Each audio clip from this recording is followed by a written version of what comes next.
So this proof using rotation of axis is actually very nice, and it can be made rigorous rather easily. I leave it to you. But there is a problem. The problem is that this argument is a two-dimensional argument. This cannot be made, you know, applied to in the higher dimensional case, like 3 dimension or 4 dimensional other cases. So therefore, this better argument has to be applied for high dimensions. But there is an advantage in the higher dimensions, because in the higher dimensions we are trying to prove that the random walk is actually transient, and therefore all we need is a good bound for the return probability, and a bound such that it is summable, and that will show the transients. And that's the advantage that we are going to actually encash in that three-dimensional case. But before we do that, we'll actually give a direct proof, not using the rotation of the recurrence of the origin in the two-dimensional case. And the two reasons why we are doing it is, one is I'm not making this completely rigorous. I'm asking you to make it rigorous. So that's one of the reasons. But that is not the main reason. I could have made this rigorous myself. But the reason why I'm doing this direct proof is that it will help our understanding of the analysis of random walks. And in higher dimensions also, the same understanding will help us in the in the in the proof of transients also. Okay? So therefore, it's good to do it directly.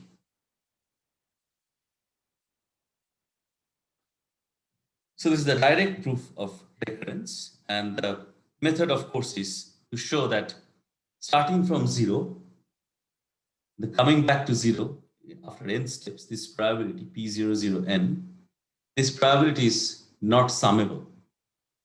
Once we show this is not summable, therefore by the theorem that we have already proved, it will show that the origin is a recurrent state. Now, starting from 0, 0, we are coming back to 0, 0 again in n steps. Now, what does this mean? So, note that we have two axes, this x-axis and the y-axis. The positive side of the y-axis will be denoted by north, following the convention in geography, okay? And the negative side of the y-axis will be called south. Similarly, the positive side of x-axis will be called east, and the negative side of the x-axis will be called west directions. Okay. Now these directions, the names of these directions are extremely intuitive, and it's easy to talk when we are giving a proof, or write when we are giving a proof. That's why we are going to use this convention. Now note that if we want to come back to 0, 0 in n steps, it just means that the number of moves towards north, like towards the positive direction of the y-axis, should equal the number of moves towards south.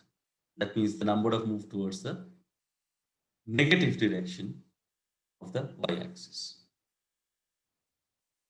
If these two are equal, then only we can hope that we'll come back to 0, 0. But this is not enough. We also need the number of moves towards the east side should equal the number of moves towards the west side. Okay, if all of these happen, then we are going to come back to 0, 0 after n steps. Is that clear? Because you're starting from 0, 0. If the number of moves towards east and number of moves towards west are not equal, then we can never be at the point 0. At the wherever we are after n steps, x coordinate value of that will not be 0. In order that the x coordinate value, or the first component of the position where we are in after n steps is 0, the number of steps towards east and number of steps towards west should equal. Similarly, for the second component to be 0, the number of steps towards north and number of steps towards south should equal. Now, of course, in particular, what this tells us is that the total number of steps taken should be even, because the total number of steps would be twice the number of steps taken towards the east plus twice the number of steps taken towards north, because of these equalities. And therefore, total number of steps should be even. So in particular, it says that after odd steps, odd number of steps, we cannot come back to the origin. Okay? So therefore, P00n is 0 whenever n is odd. So therefore, to compute this return probability, it's enough to compute when n is even. So we'll assume n to be even, 2m, and we'll compute this thing. Now note that in order to return to 0, 0 after 2m steps, we essentially need, again, number of moves towards north should be equal to the number of moves towards south, as we have already discussed, because this is the only way it will compensate the moves. Similarly, number of moves towards east should equal to the number of moves towards west. Let's assume that the first one, number of moves towards north, which is also equal to the number of moves towards south, is equal to I. On the other hand, number of moves towards east and number of moves towards west, which are equal, both are equal to j. Now, if this happens, then only we'll come back after 2m steps. But we also need one more thing. Total number of moves. What is the total number of moves? The total number of moves would be number of moves towards north plus number of moves towards south plus number of moves towards east plus number of moves towards west, which would be I plus j, which is 2i plus 2j. This should equal 2m because we are coming back to 0, 0 after 2m steps. So therefore, we need I plus j equals m. Here, I and j are both going to be non-negative integers. So if all of these are satisfied, then only we are going to come back to 0, 0 after 2m steps. So in other words, in order that we come back to 0, 0 after 2m steps, we need the number of moves towards north equals number of moves towards south equals, say, I. Similarly, number of moves towards east should equal the number of moves towards west equals j, say. Then I and j are both non-negative integers. I plus j should equal m. That's the only way you will come back to 0, 0 after 2m steps.